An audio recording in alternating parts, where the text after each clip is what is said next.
the economy of the US betting on Ferrari trying to win the next championship. Okay, so let's say that right away. No, But no, man. I'm sorry. Why every episode do you have to do this to me? Why? because you're a hopeless romantic with the team. That's I am. why. I am. I 100% am. But I'm telling you, when they go on to win,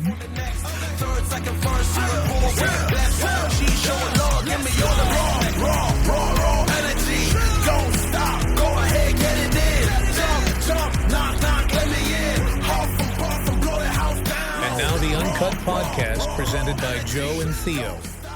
Hello, everybody, and welcome back to another episode of Uncut. Oh my God, I almost lost my mind in that one. So today, everybody, we have scandals, we have sports, we have gambling.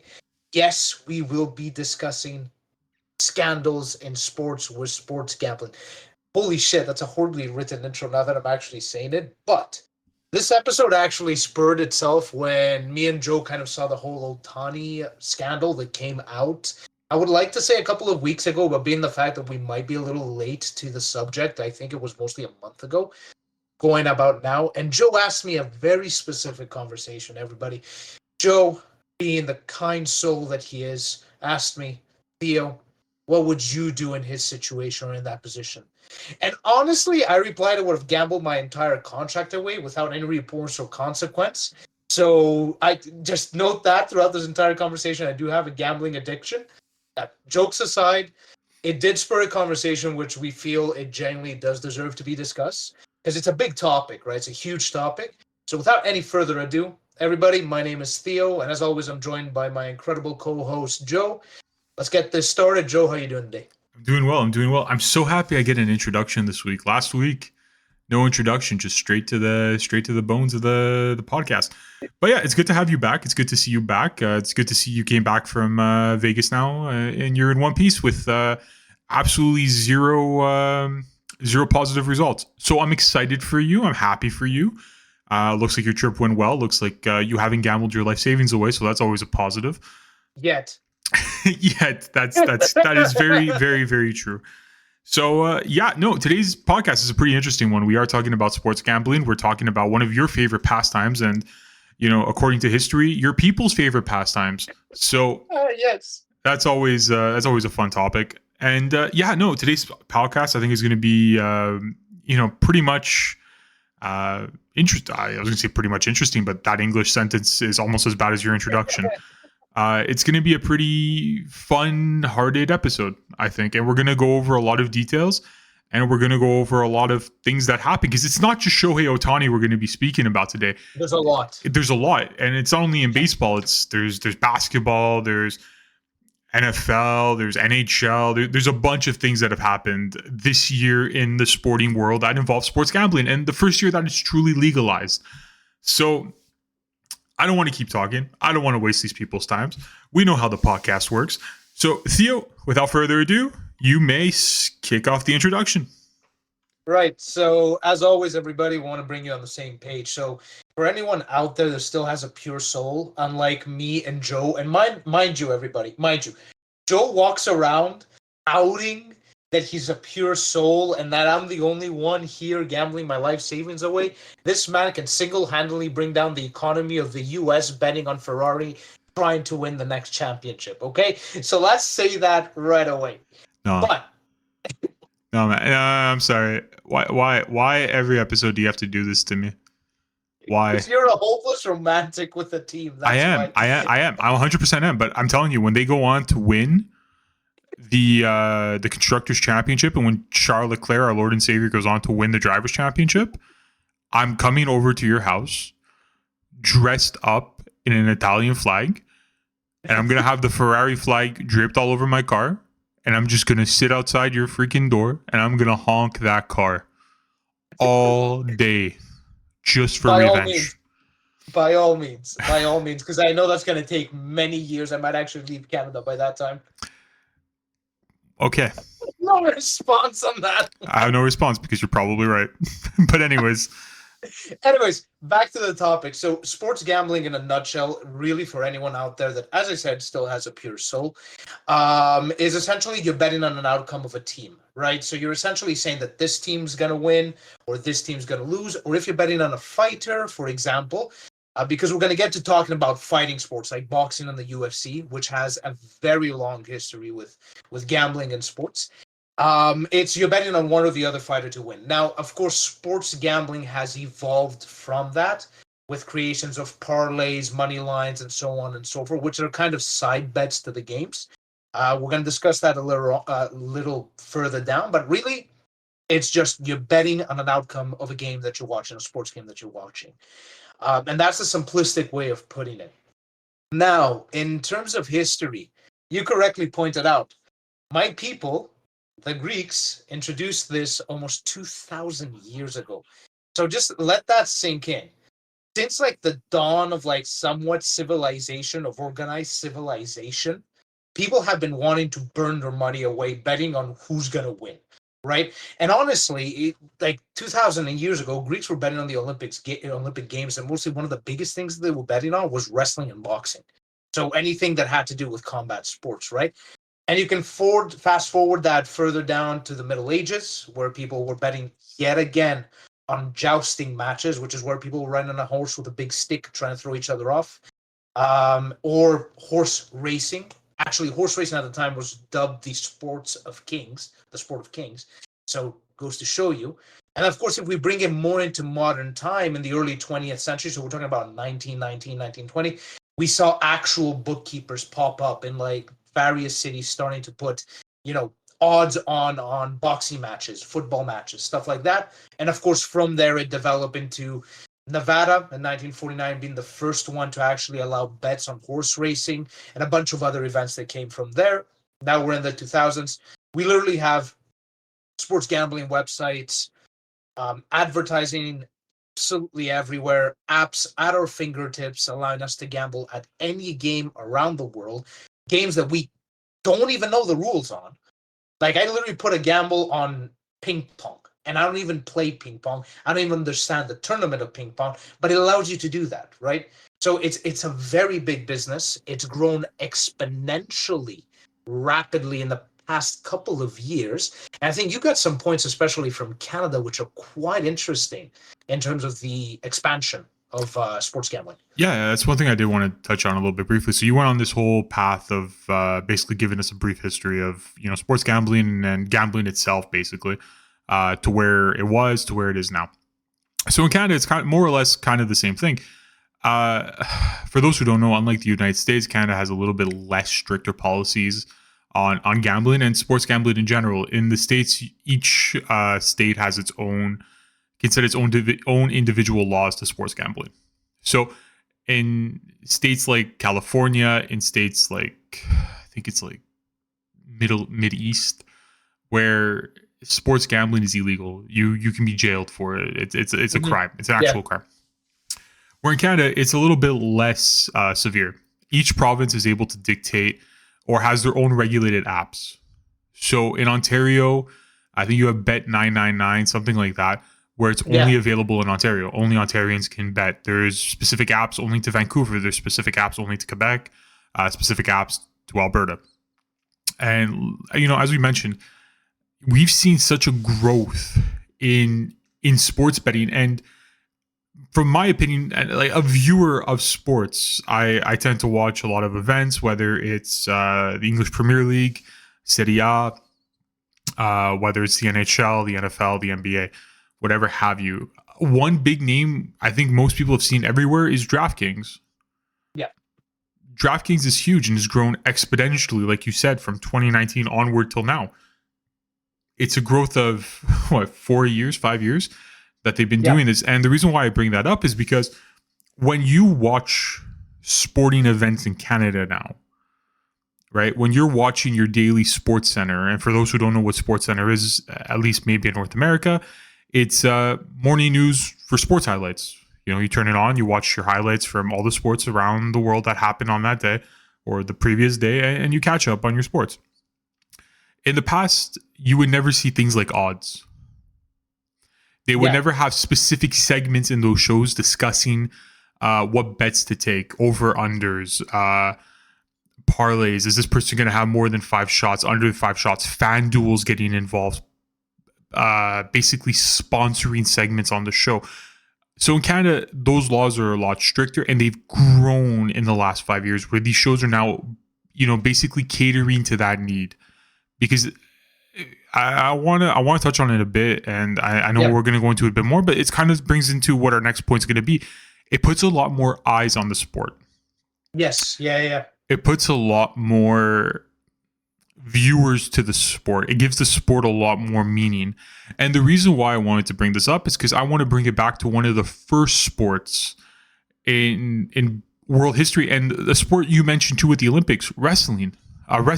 Yeah. But boxing as well, right?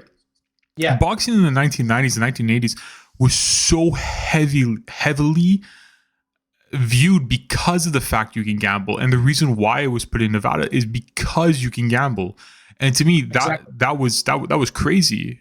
At the time, it was one of the only sports that you were able to legally bet on. Yeah. Legally take a bet on it. And yeah, and like kind of what I touched on at the beginning when we were talking about kind of the history goes all the way back to ancient Greece, right? Yeah.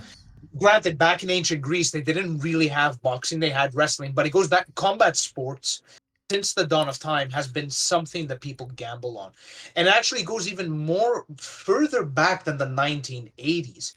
There's actually, cases where bookies existed putting gambling bets in the 1920s. Actually, boxing was one of the very first sports ever in the US to offer betting odds, and that started in the 1920s. Yeah. So we're talking an enormous history in combat sports with regards to betting, to people betting on an outcome. And you're 100% right. And we talk about it, right? Some of the most famous boxers in the world got started because of this. Because boxing was a way for them to get out of the hood, because there was so much money involved in the sport, because it was a sport kind of like what horse racing was 100 years ago, even till today, right? It's the sport for the aristocrats of the world. In a way, yeah. Right? There's no reason to watch the Kentucky Derby every year, right? Yeah. Unless you're betting on the sport for which horse is going to win. Yeah. And they're not stupid. They obviously put these things in locations where sports betting is legalized, right? Hence why Vegas got its reputation. But that's what I want to talk about, right? Like, boxing has brought ways to a wave of different athletes that we know of in Muhammad Ali, Frazier, Tyson, Holyfield, Gypsy King, if we're looking at the more modern Gypsy time, King, the Bronx Bomber, Jake Paul, if you want to go there. Ryan Garcia. And that's what I want to talk about. So that's kind of what I want to bring into, because boxing's always had this notorious history for boxers throwing fights. Right. Yeah, and that's what I wanted to say. So as far back as you can look at boxing's history with gambling, you can also tie sports scandals. Essentially, and the biggest sports scandals that you see in boxing is something that has to do with essentially what we call in a general term match rigging. It's essentially a boxer that essentially dives. Diving in boxing, for those of you that don't know, is when you kind of decrease your guard in a way. You dive into a punch that's coming towards you in order to guarantee that you're gonna get knocked out or give points to the opponent. Yeah, right. And I want to just say, so basically every single Jake Paul fight that's been broadcast is essentially a dive fight. If you really want to look at, hey, I'm not saying it. I'm a man of the internet. I'm a man of the people. This is what I see. Yeah. I'm just leave me out of it, Jakey. Well, I don't want to fight you. Also, but the other thing that's interesting here with Jake Paul is that they're not really what you like to call official fights. They're somewhat, what's the actual term that they use? They're exhibition fights. Oh. Exhibition. So exhibition fights, yes, there's odds on them for sure, but they have different, I would like to say, somewhat regulations. And when you're dealing with exhibition fights, I mean, it's somewhat standard notice that maybe the fight might be rigged.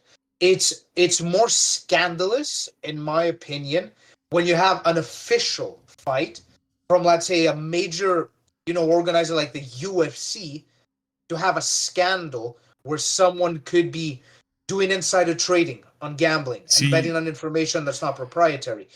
Or if you have situations like, for example, with the Green Machine, Danny Greens, and Paul Briggs, the Hurricane, back in 2010 in Perth, where they had some sort of a knockout victory where it was like pre-planned. See, but right? This is kind of where I just So- want to not saying what you said was wrong. You said Yeah. exactly correct. I just wanted to reiterate back to what you just to briefly go back on what you said about Jake Paul. No, his fights have been sanctioned, by the way. They have Okay. been Yeah, they have yeah. been actual sanctioned fights. And just because it's coming around the corner, I did want to talk about it briefly too. He is fighting Mike Tyson in about I think a month's time from now. It's going to be on Netflix. It was supposed to be an exhibition fight, like you said, but it's officially got sanctioned. So it's So just to correct you on that point over there. So no, like you're saying. So exhibition fights, like you said, it was a little bit easier to maybe get, like what you said, it was a dive call. But no, in this case with Jake, it has been, at least from what is written down, sanctioned fights. Okay, that's awesome. Honestly. But I want to talk it's about his first one, right? It's his first one. he's I think he's 4-0, 5-0, something like that, or 5-1. I'm talking He lost about to sanctioned fights. This is his first. no, sanctioned it's fight? his. It's his. I think it's his fifth because he had the sanctioned fight against the British guy. It tells you how much of a pro boxer analysis I am. What's his name? Tyson's brother. Oh, Fury. the Fury. The Fury. Whatever his name was. I I forgot don't his know. first name. The other YouTube boxer. Yeah. But he's not a YouTube boxer; he's a professional boxer. But anyways, I want to bring this back to a point because another YouTuber, or a boxer that is a YouTuber, is Ryan Garcia. And I know you've done a little bit of digging, and his last fight was a couple weeks ago, and there's some interesting things that came out that we found to be quite worthy of this podcast. And he was rigging some odds. I wouldn't say rigging odds, but it does tie into the podcast. Well, what ended up happening, if you would have seen the build up to the fight, all the press conference, or all the face-to-face that he had when he was, going up on camera against Devin Haney. Sorry about that. Really, you would have seen kind of an image of a boxer that wasn't really well prepared for the fight. So he was doing all of these off-script kind of tweets or comments on X, right? Because now it's called X. It's not called Twitter anymore. It's called Twitter. Call it Twitter, whatever. But he was basically portraying someone who was kind of off the rails, not fully prepared. He came above the weight when it came to the weigh-ins. And what ends up happening is he gets into the ring and rocks Devin Haney. Completely rocks him. Dominates the fight. And what comes out after the fight is that he actually put $2 million bet on himself to win, that he was the underdog going into this fight because of his behavior in a way. So he put in $2 million, walked away with about $12 million. So it ties perfectly well to what we're talking about, because who else would have known that Ryan Garcia was putting up an enormous show, that he was pretending, right? Because if you look at how he was behaving before the fight and in the fight, it's like watching two different Ryan Garcias. The one Ryan Garcia before the fight had his life in like shambles. He was going. It was insanity what you were seeing, right? You were possibly seeing. Best way to explain it, you were seeing a public meltdown of a boxer, of a pro boxer. Walking into the ring, he was a beast.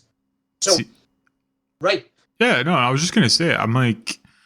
See, I didn't watch the fight. I don't care about these types of fights anymore. To me, boxing died a while ago. This is just, some pity sport at this point.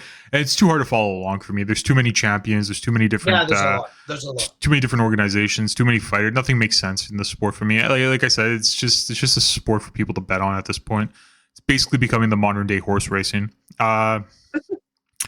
But no, I wanted to just touch on it a bit. And you were saying Ryan Garcia, and I followed quite a bit of his meltdowns. It was remarkable. I don't think if you saw anybody on X at that time, on Twitter, or like you said, whatever you want to call it, really, the bird thing, nobody was picking Ryan.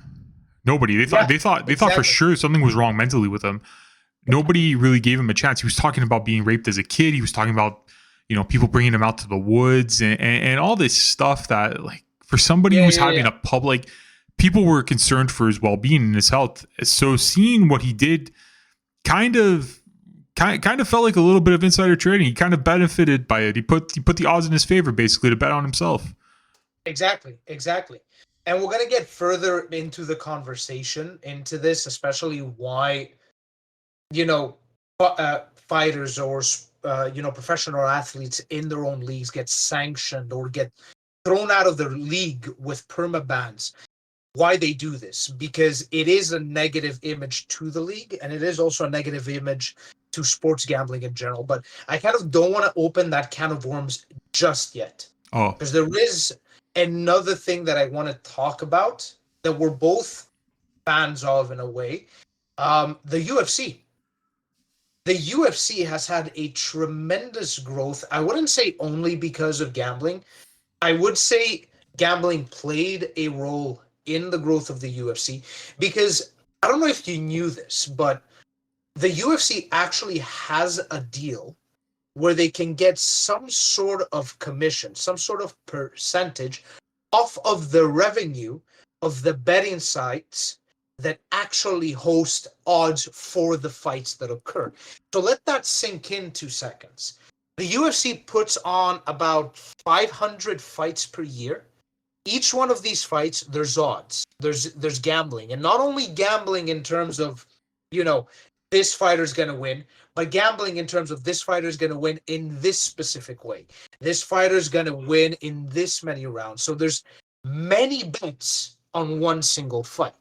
So the UFC is actually taking in a small percentage of revenue from this, from this business. On top of that, look at all the sponsorship deals that goes into the UFC from major corporations like FanDuel, DraftKings, MGM Sports, right? All these big, essentially bookies that exist for sports betting.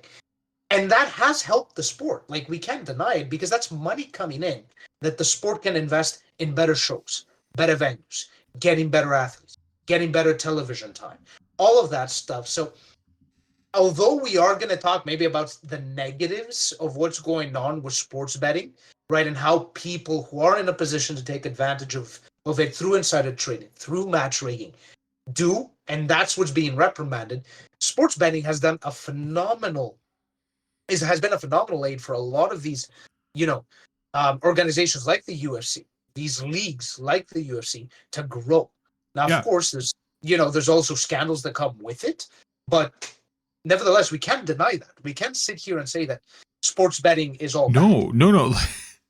Like, there was a joke going around. We were talking about it not too long ago, but it's opened my eyes to sports that you probably wouldn't otherwise watch. And the joke's always like, well, if I have $5 extra, I'll put a bet down on just trying to think, billiards. Billiards, yeah. Billiards. Or Who's watching cricket. or cricket? Well, Yeah. okay, no, cricket's a little different. It's a pretty big sport but outside North for America. me- But who's for sitting me, down? yeah. But I was just gonna say, like, who's sitting down on a Tuesday? TSN here in Canada, and probably ESPN in the United States, is putting on billiards to watch. Nobody, unless you have money on it. Who's putting on bowling to watch unless you have Yeah. money in it? Who's putting on, lack of a better name, ping pong tournaments Exactly. unless you have money? Yeah. Yes, you could be a great fan in the sport for sure. For sure you can be. But let's be honest, for most people, eyes are being drawn to these sports because there's an element of risk to reward. And, Exactly.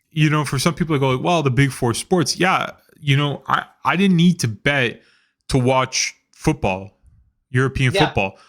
I grew up with it. My legions are there. Exactly. But if you're a new sport coming into it, and you brought up the UFC, and another thing owned by the UFC is Power Slap.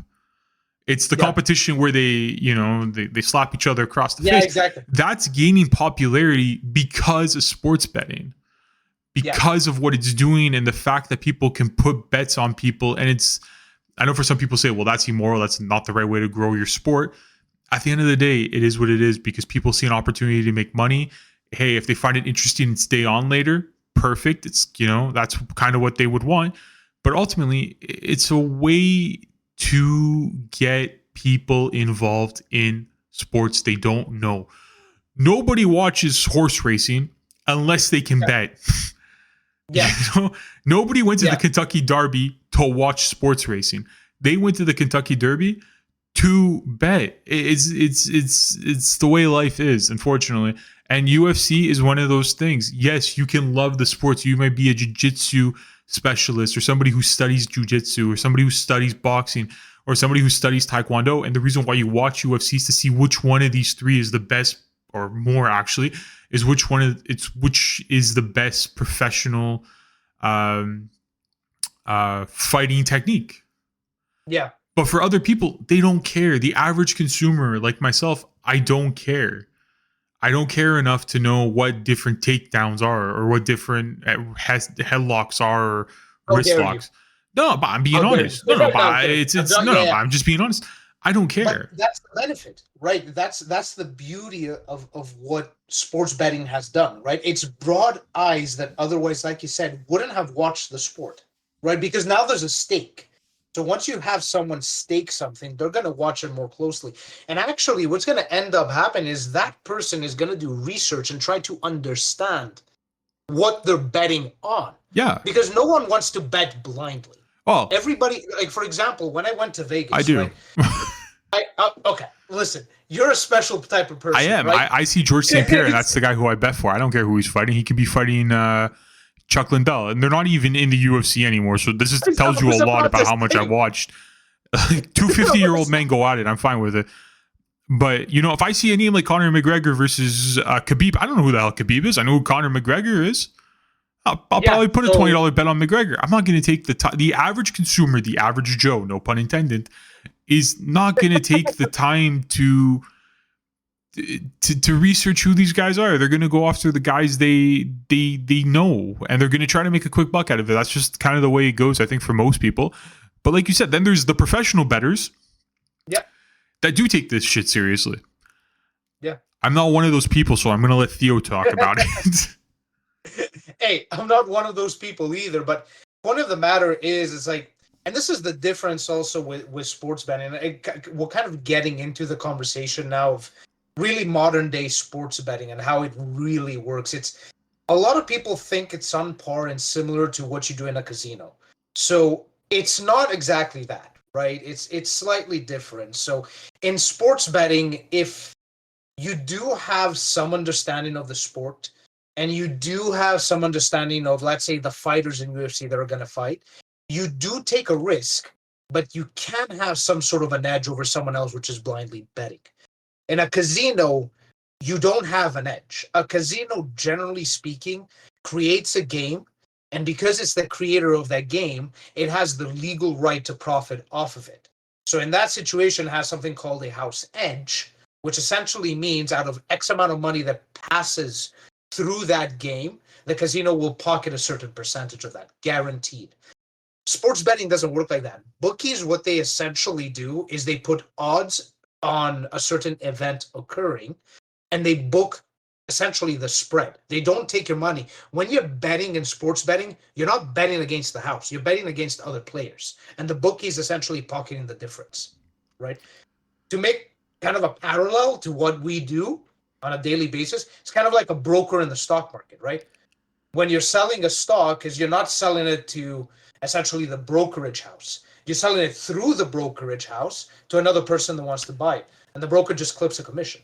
So it's kind of a similar concept, which is why the situations and the scandals we'll talk about a little further down are not reprimanded with jail time.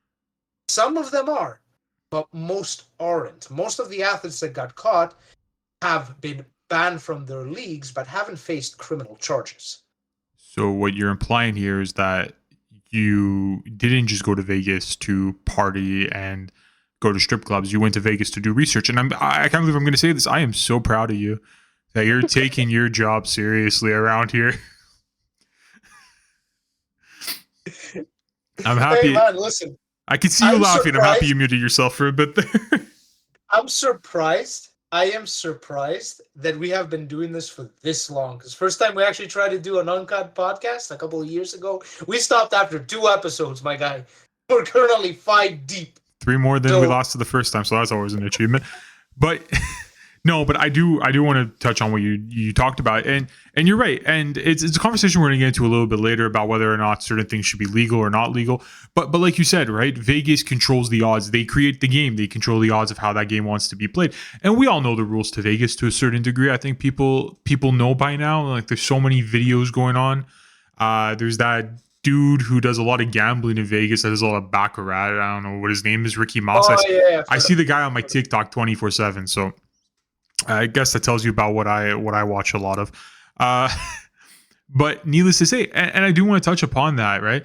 Vegas controls the odds to the games they create, right? They can manipulate the rules in whatever ways they want to basically control who's getting paid out, when, where, and what, right?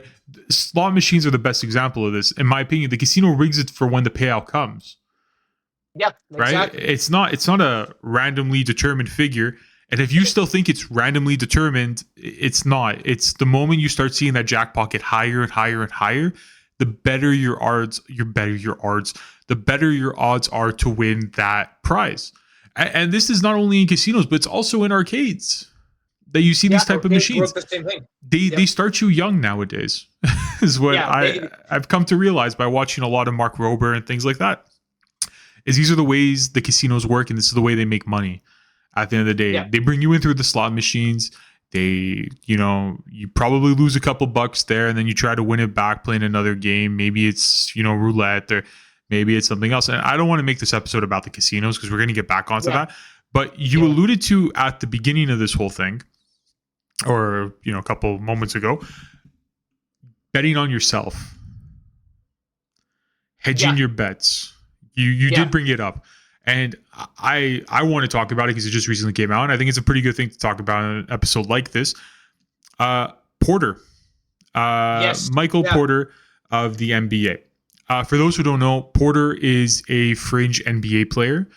He played a lot with Toronto's minor league affiliate, which is Toronto 905. Recently, he was caught betting on himself. And people go, well, that's stupid. What did he bet on? Did he bet on his own games? No, that would have been smarter than what he actually did.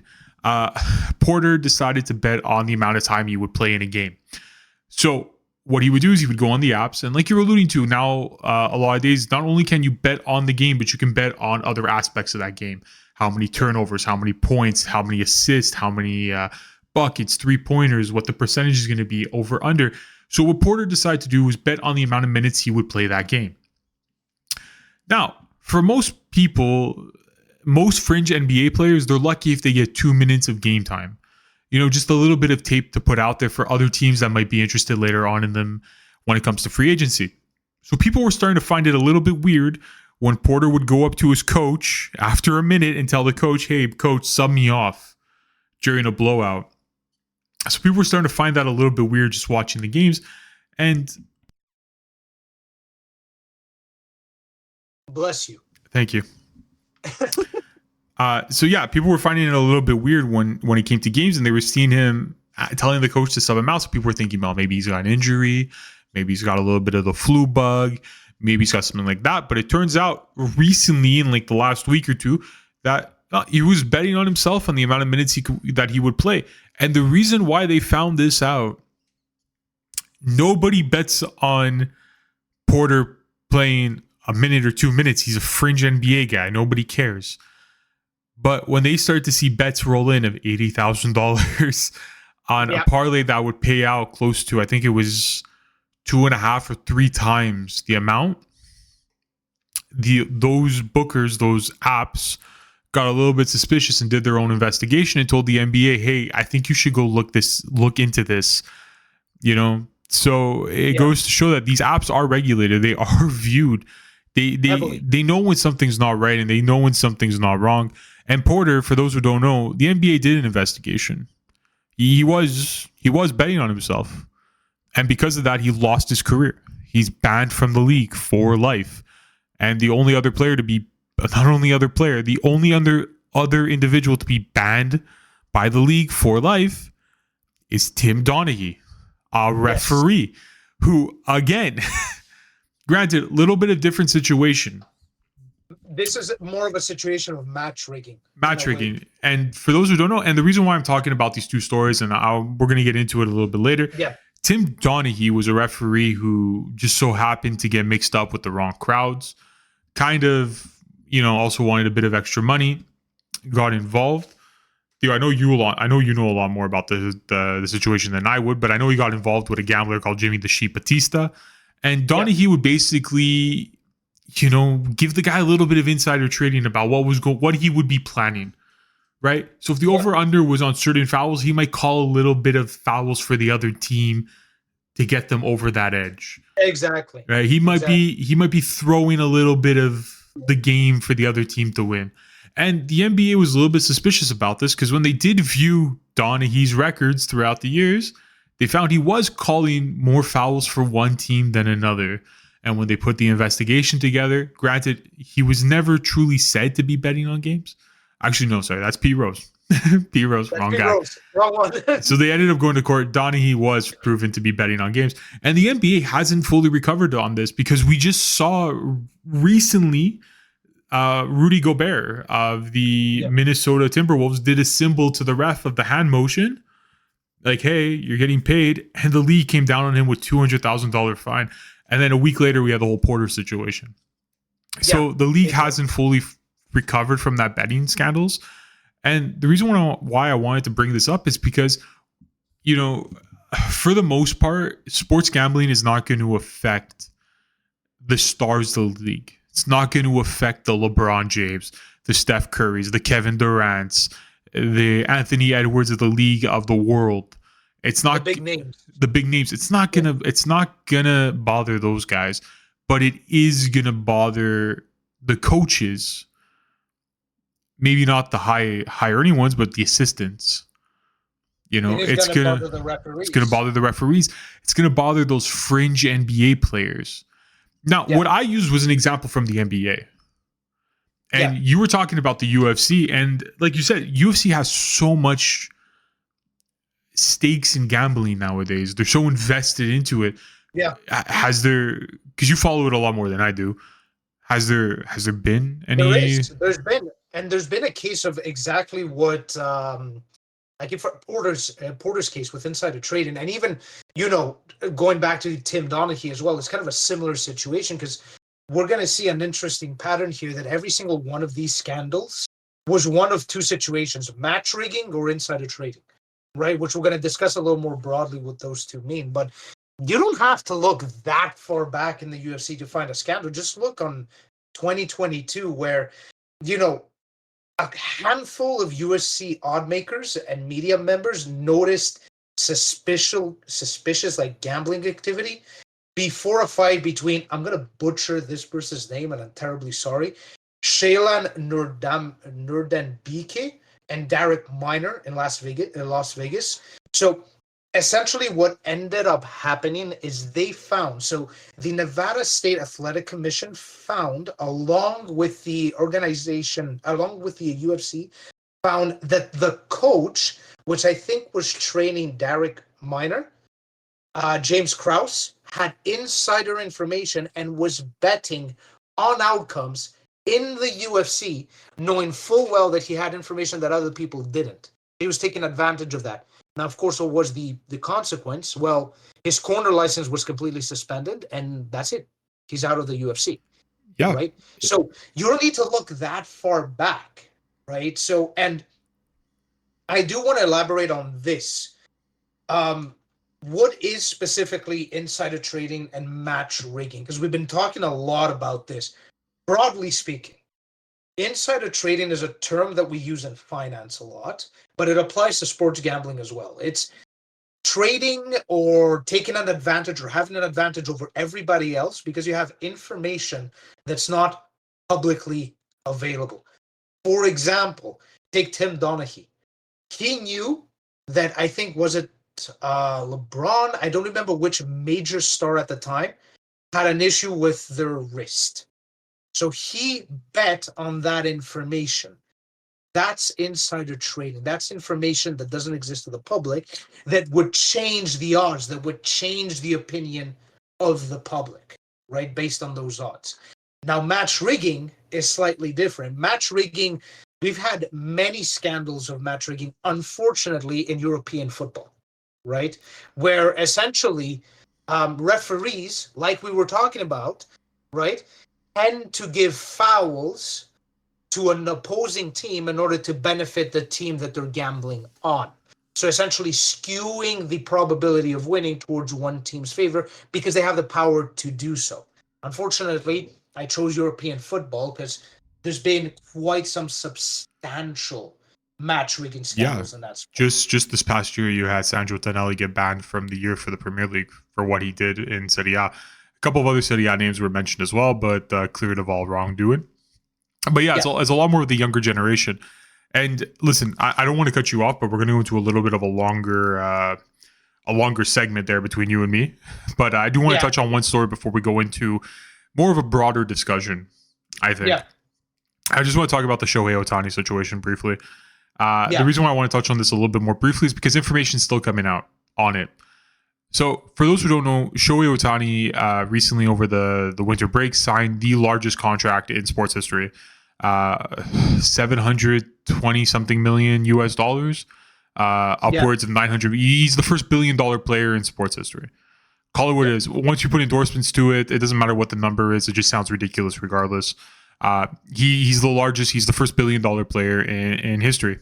Put it simply. Just this past month, he was announced to the Dodger faithful, unveiling, hey, this is our marquee signing of baseball, and Shohei, do your thing, speak to the people. It was basically what happened, and his interpreter said some stuff that had a lot of people questioning Shohei.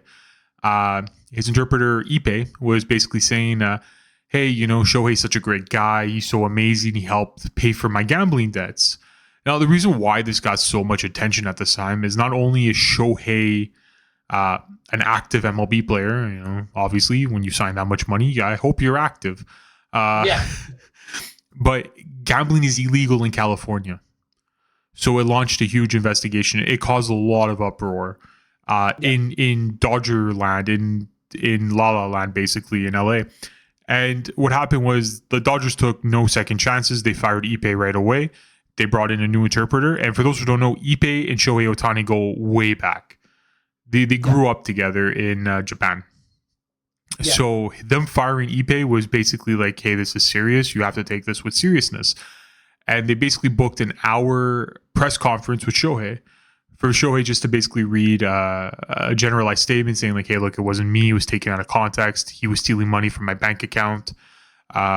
He was going behind my back to fuel his addiction. And Ipe, just this past week, going through the investigation, and obviously with the investigation, the accounts are public and all that type of stuff. So they were realizing Ipe was taking about $50,000 a week from Shohei's accounts to pay off his gambling debt, which people were speculating was upwards to $5 million, something like that, which is quite a lot of money to rack up in gambling. And people were saying, well, if this guy's a famous athlete, why are you taking his money as a bookie? And to put it simple, the guy's bankrolled. Yeah. He's bankrolled. The bookers don't care. They don't care about the consequences. They're not involved in it. They just care about whether or not they get paid. And we saw that in the Shohei situation. So Shohei Ohtani situation. So I wanted to bring that up because I want to bring something up on this conversation. I don't mean you generally read from scripts or prompters that we have up, but I kind of want to go a little bit uncut, if you will. And I want to have this conversation just between you and me and just have a normal one-to-one, heart-to-heart. And your honest opinion. Yeah, exactly. And your honest opinion, after this whole discussion we had about sports gambling and the type of things that we witnessed, should players be subject to these harsh penalties? Should if you have insider trading on sports gambling in the cases of Porter and in the cases of Tim Donaghy, should you be subjective to criminal law? Because I know in the casino, right? My opinion stays the same. If you play the game so well that you know how to cheat the system, I don't think you should be punished for that. I think that's just you being good at the game and understanding the rules and understanding the matrices of how they work. In this case, I think yes, these players deserve punishment, but I don't think they deserve crime, especially if you're going out there and you're basically plastering this advertisement everywhere on the shirts in soccer. You have Bet 999, you have stakes gambling in the NHL. You see FanDuel advertising everywhere. In the NBA, you see DraftKings. Boxing, they're basically sponsored by gambling. Yeah. They're at the MGM. They host it in casinos. So it's kind of what I want to talk about with you is how do you feel about all this stuff? How do you my opinions are pretty much that it really is like, I don't think it works situation. I don't think you can have your cake and eat it too if you're the leagues. I think you have to be aware that your players are going to be involved in this type of stuff, whether you like it or not. You can't you can't police it the way you police it. You can control it as best as you can. You can set examples as best as you can. Like look at the NBA with Porter, banning him for life. But you can look at the NHL this past year and looking at Pinto, who was betting not on his own games, but in NHL games in regular, and he got banned for 42 games, half a season. The NFL players betting on games, not on their own games, but just betting on NFL games. They're getting banned for a third quarter of a season almost. Yeah. 6 games. Boxing, I know, we see the Ryan Garcia that bet on himself, but there's no repercussion to that because it's an individual sport, right? He's not going to go bet on the other guy. Yeah. He looks stupid in that case. And obviously your career's on the line. But that's kind of what I want to talk about with you is like, do you think it's healthy? In all honesty, do you think it's healthy in sports to have this? It's a huge topic to talk about. At the end of the day, I do think so. First of all, I'm going to touch on something that you talked about the casinos, right? So, yeah, go ahead. Distinction with casino games and sports gambling. Casino games are built for the player to lose, right? The easiest way to explain what a casino does, it's similar to what EA does when they make a video game. They're the developers of a game, and they want to profit off the game. There's certain games that do have some more fair odds than others, but all games in the casino are built for the casino to profit. If the casino starts losing on a game, then the only way that casino is losing is if the player is cheating. For example, you have a player-dealer collusion. So the dealer is feeding information to the player. That's illegal because you're essentially defrauding the house. You're defrauding the casino. Yeah. Right? So that's illegal. Sports gambling, it's not the case. Again, you're betting with other people here. You're betting against other people in this situation. I think it's a greater question, is it moral or immoral? Because at the same situation, I can make a parallel with what's happening in the U.S. Congress, which is opening up a completely different can of worms here. But I can make the parallel with U.S. Congress with people like Nancy Pelosi, getting paid $200K a year and having a net worth of $125 million and having a better track record in investment than legends in the stock market, right? So is it illegal? In that case, is it illegal? Yes. That's called insider trading. It is fucking illegal, right? But with the players, should be subject to criminal law like the casinos? No, because they're not robbing the bookies. They're not robbing the bookies. What I believe should be the case is, yes, they should have very serious repercussions within the leagues themselves. So take Porter, for example. Yes, I do believe that the correct thing to do is to permaban, right? And the reason why I think this is simple is because whenever you have scandals like this occur, what ends up happening? One, the sports reputation decreases in the eyes of fans, right? And this is the worst thing possible because then this affects the actual bookies. This then affects the actual profits. Take boxing, for example, or take UFC. Say that UFC does not control scandals, does not have any heavy reprimands, and essentially it allows everyone to gamble with insider trading. Who cares? What's the first thing that every single person viewing the UFC is going to start saying? It's rigged. Yeah, but this famous word of it's rigged. So what ends up happening after that? People just stop gambling on the UFC. Yeah, but if they know it's rigged, Why would they go in gambling on a rigged game where they can go bet somewhere else? So it's going to negatively affect the league by reputation and monetarily, right? But this is So where. Sorry, for the I don't want to safety cut of you the off. sport, right? For the safety of the sport and the integrity of the sport, I do think that severe reprimands should exist. Okay, but Right. here's where I don't want to cut you off. I didn't want to cut you off before, but I'll say my point now. In boxing, if you get caught for diving, it technically is a criminal offense. They do get investigated for this type of stuff. It's not like Porter in this case, where he's not going to face any criminal charges. He's just going to be banned from the league. Boxers do face criminal charges if caught, if I'm not mistaken, or at least this is what Hollywood has told me. They could be trialed or at least whacked by somebody. I mean, whacking's a different type of justice. According to my time of watching Rocky, I've seen what happens when you don't oblige. I don't think the police. A different story. Yeah, I don't think the police knocking at your door is your number one train of thought. I think it's maybe who's coming after your head, which kingpin is coming for you. But no, it's a healthy discussion. That's why what I want to talk about a little bit more in detail is the leagues are. And this is where I have the problem with it. Is they're benefiting the most. The NBA, not the players, the leagues. They're getting paid astronomical amounts of money in sponsorships, TV deals, advertisement deals, just to have the name of the sports gamblings appear. It's insane. And I don't even want to go into other things like LA's Staples Center being renamed to Crypto.com Arena, because that's something completely different where the teams, not the league, the teams are making the money off of it. And the people that are getting screwed the most out of these types of deals are the players. And like I said, for a lot of these guys, they're normal people like you and me. They're just fantastically gifted at a specific thing.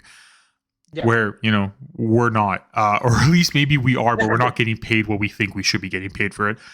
And they also have extremely short careers. I know people say, well, they're making $800,000 a year. They should be fine for the rest of their life. And you're right. They should be. They should be fine. But when you factor out taxes, when you factor out agent fees, when you factor out their places to live, the stuff they need, that money goes quick, especially for a lot of kids that are 22, 21, 18 years old that are coming into the league, and they might only have 3 years making that kind of money before they have nothing. Yeah. That money goes fast. Yeah. And, Porter is one of those guys who is a fringe player. And yes, his family is also in the NBA.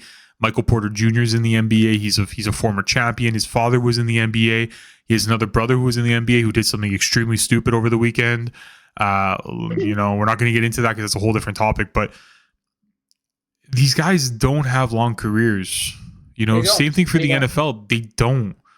They don't have long careers. It's just, for me, it's ironic to see the league, especially in the NFL's case, where they banned, I think, upwards of 12 players this year because they were betting, sports betting, and not even on their own games. They were betting on other games. Like, you take the sponsorship deals, but that's where I don't agree with. At the end of the day, is you take the sponsorship deals. It's one thing for, like you said, like hedging your bet or insider trade or something like that. That's different. But when you're betting on other games within your league, to me, that's just you being a normal, everyday human person. Not really, and here's why. Well, it depends. It depends on the knowledge they have too about what's going on. Maybe they're friends. But what if you sitting at home, you yourself, right? What if your friend is in the NFL? Yeah, that's the thing. That's why it's so hard to actually regulate something like this, right? Because say it's like insider trading in stocks, right? Say that I'm working for an enormous company, right? I'm in a management position in a company. And we're just having dinner, you and me, or I'm over at your place watching a sport, and I'm like, hey, my company is not going to do very good this next quarter. That means the stock's going to fall. Yeah, you're gone. You're dead to me. Right. You bet against it. That's it. So it's very hard to police these things. And I think that's why the leagues themselves have an enormous problem with their own players turning around and betting on games within the league because they're like, there's collusion here. Chances are there's collusion here. Yes, it's possible that the player just wants to fucking put up parlay on NFL. Fine.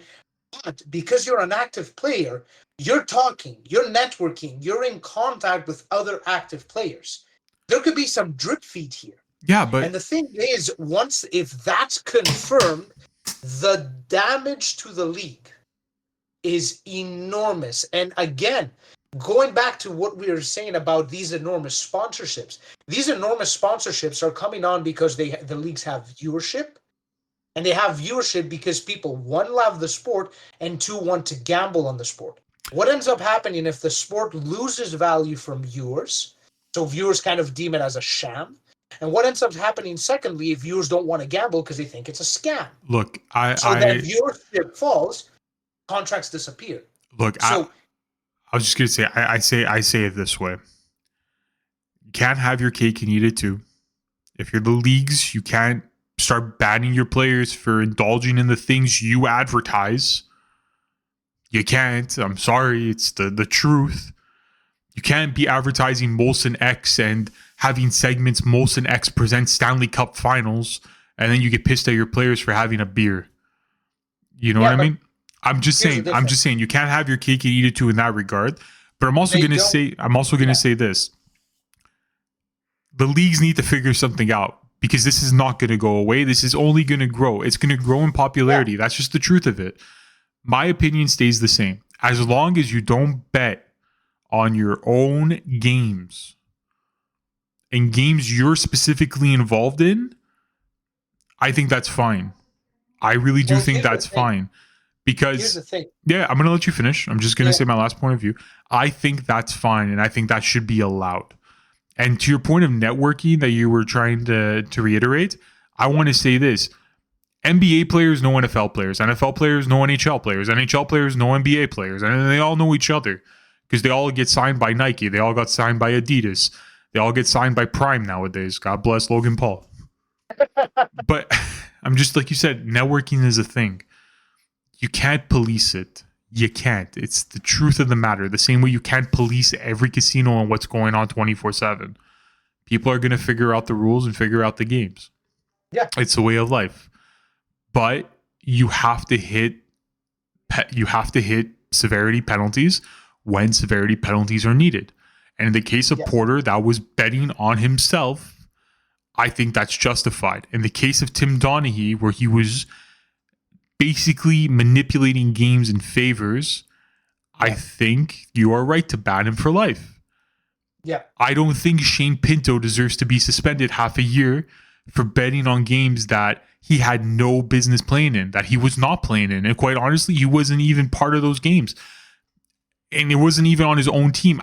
That's where I come down to, is like, as long as you're not betting on parlays for yourself or for you against like games you're directly involved in, I think it's fair play. I think that's the most fair way to do it, especially, like you said, if this is going to continue to grow at an exponential rate, and we have time, and I know you're looking at me like, Joe, shut the fuck up, please.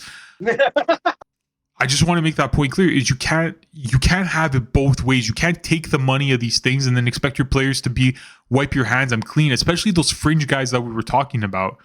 You have to make a set specific rule to be like, okay, yes, you can get, or else everybody's going to start getting suspended left, right, and center. Because it's a form of entertainment. It's like, hey, don't go to the movies, like it's a reality. Players are going to bet on it, especially this younger generation that's growing up in it. It's going to be a thing. And you have to set the rule now. Yeah, and look at what these leagues are saying. These leagues are saying that, hey, you're a player, you want to sports gamble, you can. Not within the league. If you play in the NBA, go bet in the NFL. Go bet on NHL. Go bet in boxing. I don't care, right? But you're not allowed to bet on games within the NFL. Yeah, but NBA says the same thing. NFL says the same thing. NHL says the same thing. You want to go gamble, gamble.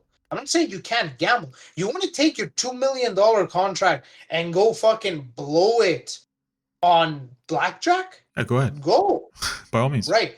What they're saying is you're not allowed to gamble within the league you're playing in. Yeah, Because which there's high odds of collusion. That's it. which I think is, like I said, I come back to it. I think it's pretty stupid and it's pretty ironic because, like I said, this younger generation of athlete, not me and you, we're past young and we're past generational. We're done. We're But done. we're talking about the kids growing up now, the 10-year-olds and youth sports that are going to eventually be 18-year-old young adults that are going to be in the league one day. They're going to grow up with this type of stuff in their face. Oh, betting odds, parlays. Is this guy going to get more shots? Is that guy going to get more shots? Hell, look at EA Sports. They're doing it already. Yeah, they're doing it in game. Look at what they're doing in game. Oh, if this guy scores 6 goals, he goes up by +6 overalls. Oh, exactly. I'm going to buy his card now. Yep. And then I'll sell it later when he gets that +6. Yep. Like, you're teaching them now to do it. And Theo, I agree with you. Yeah, well, the league is telling you can bet on things, but just don't bet on our league. What if you bet on that league because you enjoy watching that league? Do you know what I mean? And it's your forte. It's the thing you enjoy. It gives you more joy to watch the games. You know, like that's my point of view. That's my train of thought. We can be indifferent about it. That's cool. Yeah. I'm all right with that. It doesn't mean I'm not going to share beer with you. God, I can't speak English today, man. And like, you're going to share a bear with me. God damn, my guy. A cocaine bear. God damn. But needless to say, like, that's just kind of my opinion on it, and I feel like it's gonna grow to a point, and you know, not for anything, but you see it in the CFL. For those who don't know, the Canadian Football League, you see it in the CFL. Yeah, we do. It's not just hockey up here. You see it there, where granted, there's only 8 teams, but like the moment Sean Lenmin, he just won the championship with the Montreal Alouettes this autumn. He had to retire because he gambled on games that he wasn't even involved in. And at the same time, it's also his age. He just figured it was easier just to retire at that point. But yeah. I'm just trying to say, you know, these leagues have this type of stuff, and they've rolled back a lot on the Mary Jane suspensions. Because most players were indulging in it. Are we going to see the same thing happen with sports gambling? Or are so many players going to be involved in sports gambling that they're just going to start turning blind eyes? Again, like I said, unless it involves the teams they're involved in. And hell, you can say the same thing about the MLB and performance-enhancing drugs. Yep. Yes. You know, like, people are going to be like, well, you know, people shouldn't take steroids. I'm the complete opposite. And this is another conversation we can have, and probably will have. Yeah, a completely different conversation. I'll just state my stand-up view. Screw it. I think they should. I think stop testing for it. Stop. Let it rip. Tour de France. Stop testing for it. Don't. Lance Armstrong won it. Yeah, he was on PEDs. So were the other 20 people behind him. Yeah.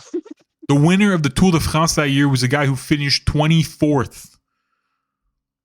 Enough. Yeah. Enough. That's it. Yeah, it's different conversation. Definitely something we should touch on and have a conversation on. But yeah, like, Joe in sports can go on for rants every day. You want to throw economics into that? We can have a conversation about anything and everything you want. We're gonna keep going for like years with that. Podcast is just 3 days long. No breaks. But that's just my point of view. That's what I thought. You know, at least that's what I've been thinking about this whole sports gambling stuff over the last couple of weeks. That it's been coming more to light. And like I said, these guys, these players, you know, they grow up in it now. Like we were saying, you're watching TV. It's part of segments. So I kind of want to throw it back to you guys, to the people that watch this. You know, what's your opinion? You've heard my opinion. I think I've been rambling on for at least the last 30 minutes. So. You know, what's your opinion on this? Should sports gambling still be highly restricted as it is? Should your players be suspended for gambling on games that are not even theirs? Should there be harsher penalties for gambling on games that are yours? Should it be a crime? Should it be a criminal offense? You know, like, we want to hear from you. We want to know your opinions, and you know, Theo, I'll let you have your closing thoughts because I think they're tired of my voice. Yeah, everybody. So. Thank you so much for listening. Genuinely, share with us any comments you have on this subject. We're more than happy to interact with you. If you enjoy the podcast, if you think you gain something from the podcast and you think some other people in your entourage can gain something from the podcast, Please share with your friends, family, anyone that can gain a benefit. Again, thank you so much for listening. You can find the podcast on practically any platform where you can listen. You can listen to podcasts. Amazon, Apple Play, Google Play, Spotify. We're literally everywhere. And yeah, thank you again so much. This is the 5th episode. We're looking forward to making even more for you guys. As always, my name is Theo. I've been joined here by my incredible co-host, Joe, and we're going to see you on the next one.